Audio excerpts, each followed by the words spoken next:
છે પદ્માવતીનું સ્થાનક, આ છે વીર માંગડાવાળા બાપાની જગ્યા। હેલો મિત્રો, નમસ્કાર, સ્વાગત છે મારા બ્લોગમાં। તો કેમ છો? મજામાં જશે। તો અત્યારે આપણે આવી ગયા છીએ વીર માંગડાવાળાની જગ્યાએ, જોઈ શકો છો તમે અત્યારે। આ છે વીર માંગડાવાળા બાપાની જગ્યા। તો આ ક્યાં આવેલી છે, જે લોકોએ જોઈ હોય તે એક વખત અવશ્ય કોમેન્ટ કરી જણાવજો। ચાલો હું તમને દર્શન કરાવું વીર માંગડાવાળા બાપાના।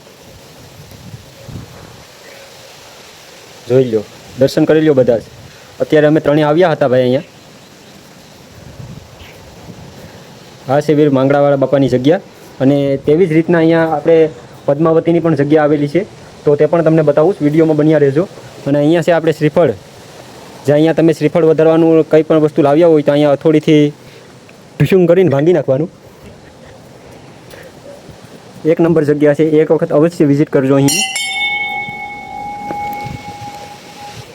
ત્યાંથી જ થોડાક આપણે આગળ આવશું તો અહીંથી આ તમને જે કેડી દેખાઈ રહી છે ને, તે પદ્માવતીની છે, જ્યાંથી તમે જઈ શકો છો।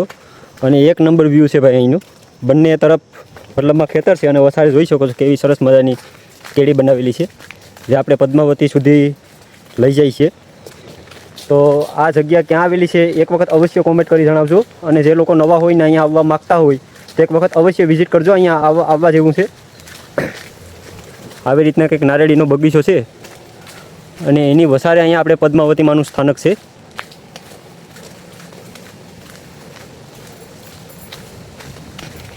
જોઈ શકો છો તમે, આ છે પદ્માવતીનું સ્થાનક।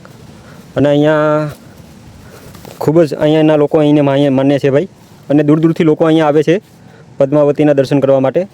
તો તમે પણ આવવા માગતા હોય તો એક વખત અહીંની વિઝિટ અવશ્ય કરજો, કારણ કે ભાઈ અહીં જગ્યા છે એક નંબર। અને ઘણા દૂર દૂરથી અહીંયા ખીચડી પણ ખવડાવવા આવે છે। માન્યતા એવી રહી છે કે અહીંયા ઘણા લોકો ખીચડીની માનતા કરીને આવે છે અહીંયા। અને આ તમે જોઈ શકો છો, આ તમને થાંભલા ઉપર ઘણા બધા નામ દેખાતા હશે। તે નામનો મિનિંગ એવો છે કે મતલબમાં અહીંયા તમે જે પણ કંઈ પણ નામ લખો છો તો મનોકામના પૂરી થાય છે, પણ એ વસ્તુ ખરેખર ખોટી છે ભાઈ। તમે અહીંયા આવી જગ્યા ઉપર આવા ખોટા નામ ના લખો, જેથી કરીને પ્લીઝ બધા જને મારી એક રિક્વેસ્ટ છે કે આવી જગ્યા પર ખોટા કોઈ નામ કે ના લખો। તો ચાલો હવે અત્યારે હું પદ્માવતી માના દર્શન કરી લઉં છું, તમે પણ મારી હારવાર કરી લ્યો ભાઈ। આ જગ્યા ઉપર એક વખત અવશ્ય વિઝિટ કરજો મારા ભાઈ, કેમ કે આ જગ્યા ઉપર તમે નથી આવ્યા ને તો ક્યાંય નથી આવ્યા। માતાજીનો સાંડલો કરી લીધો છે ભાઈ, અને પછી મારા ભાઈબંધોનો વારો આવી ગયો છે।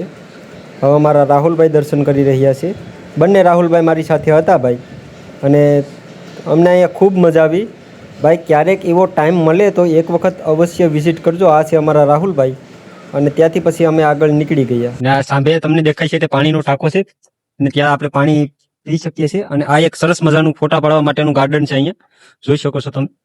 અને અહીંથી આવતા જ ભાઈ એક સરસ મજાનું વ્યૂ તમને દેખાશે રસ્તા પર, જોઈ શકો છો, જેવો ફોટા કે તમે કંઈ પણ પાડી શકો છો, અને સરસ મજાનું વ્યૂ ગાર્ડન જેવું છે। અને ભાઈ સ્થળ જગ્યા છે એક નંબર, કંઈ ના ઘટે। તો એકવાર અવશ્ય તમે વિઝિટ કરજો, જોઈ શકો છો। અને આ એક નવું અહીંયા બનાવ્યું છે, જે ખીચડી માટે અને મતલબમાં જમવા માટે બનાવ્યું છે, સરસ મજાનું। અમે તો આવી ગયા છે, તો તમે ક્યારે આવો છો કોમેન્ટ કરી જણાવજો ફટાફટ, અને એક વખત અવશ્ય મુલાકાત લેજો આ જગ્યાની।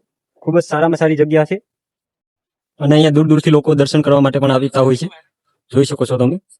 અને આ છે આપણે રસોઈ ઘર, જેવો કે તમે કંઈ અહીંયા માનતા ખીચડીને રાખો છો તો અહીંયા તમે બનાવી શકો છો। અહીંયા થામની સુવિધા પણ ઉપલબ્ધ છે, તો એકવાર અવશ્ય વિઝિટ કરજો અહીં। અને આ અહીંથી કંઈક વ્યૂ કંઈક આવો દેખાય છે ભાઈ, જોઈ શકો છો તમે, હાથ પગ ધોવાનું। અને અહીંયા નદી જ્યારે ચોમાસામાં પાણી આવે ને ભાઈ, ત્યારે આ ડોમ ભરાઈને જતી હોય છે આખી। એકવાર અવશ્ય મુલાકાત કરજો આ જગ્યાની, બહુ સારામાં સારી જગ્યા છે। તમે ઉમરી ગામનું નામ સાંભળ્યું હશે, ઉમરી ગામમાં જગ્યા આવેલી છે। ઘણા લોકોને ના ખબર હોય તો કહી દઉં છું, અને ઘણા લોકોએ ના જોઈ હોય તો પ્લીઝ કોમેન્ટ કરી જણાવજો। અને આ જગ્યાની એક વખત અવશ્ય વિઝિટ કરજો, ખૂબ જ સારી જગ્યા છે। અને ભાઈ અહીંયા ફોટા પાડવા, રીલ્સ બનાવવા ઘણા બધા લોકો અહીંયા આવતા હોય છે દૂર દૂરથી, અને અહીંયા ઘણા લોકો ખીચડી ઘણી માનતા પર રાખતા હોય છે। તો પ્લીઝ એકવાર અવશ્ય મુલાકાત લેજો વીર માંગડાવાળાની જગ્યાની। બન્યા રહેજો આપણા બ્લોગ ઉપર, આપણે આગળ શું કરીએ તમને બતાવીશું। માંગડાવાળા બાપાએ જઈ અને ત્યારબાદ લાગી હતી ભૂખ, એટલે અમે ભાઈ ત્રણેય આવી ગયા હતા ભેળ ખાવા માટે। અને ભાઈને કહી દીધું હતું કે ભાઈ સારામાં સારી 3 ભેળ બનાવો, અને ભાઈ ટોપલું ભરી અને હટાહટી ચટણી નાખીને બનાવવા લાગી ગયો ભાઈ। અને મેં ભાઈને એટલે કીધું કે ભાઈ 2 પાર્સલ કરવાની છે, એટલે ભાઈ બનાવવા લાગી ગયા। અને ભાઈ અહીંયા માંગડાવાળાની જગ્યાએ ગયા, અને ત્યારબાદ મજા આવી। પછી અમે ભૂખ લાગી હતી એટલે ત્રણેય આવી ગયા ભાઈ અહીંયા ભેળ ખાવા માટે। અને જોઈ શકો છો પાછળ આપણે બકાલું પણ મળી રહ્યું છે, પણ એ આપણા કોઈ કામનું નથી. પણ અત્યારે આપણે ભેળનો આનંદ માણીએ.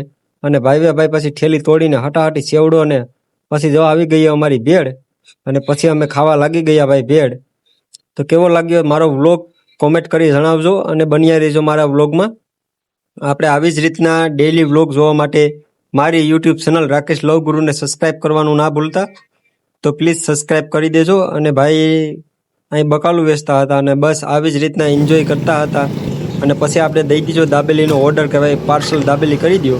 પછી ભાઈ હટાહટી ચટણીને દાબેલીને પાર્સલ કરવા લાગી ગયા. અને ભાઈ અહીંયા દાબેલીને એક નંબર બનાવે. પછી ભાઈ આપણે ભરાવી લીધી છે પેક, અને અત્યારે હવે આપણે નીકળી ગયા છે ઘર તરફ. જોઈ શકો છો તમે. અને ફૂલ બાકાજી બોલાવવાની, એમ શરમાવાનું તો જરાય પણ નહીં. પબ્લિકમાં બનાવતા હોય કે ક્યાંય પણ બનાવતા હોય, બસ મોબાઈલ આવી રીતે ચાલુ રાખીને હટાહટી બોલે રાખવાનું, તમને આવડી. બાકી શરમાવાનું નહીં. આવી રીતે ભાઈ આપણે અત્યારે બનાવીએ છીએ. અને આ છે અમારા ટોનીભાઈ રિક્ષાવાળા. તો ટોનીભાઈને કે આમાં કોમેન્ટ કરજો તમે. અત્યારે આપણે જઈ રહ્યા છે ઘર તરફ. તો ઘરે પૂગ્યા અને બંટીને આપી દીધી છે દાબેલીને. બંટી તો તોડવા લાગ્યો, હટાહટી તોડવા લાગ્યો ભાઈ. તો ચાલો મળીએ છીએ નવા વ્લોગ સાથે. તમને મારો વ્લોગ સારો લાગ્યો હોય તો પ્લીઝ લાઇક, શેર અને સબસ્ક્રાઈબ કરવાનું ના ભૂલતા. જય માતાજી, જય શ્રી કૃષ્ણ.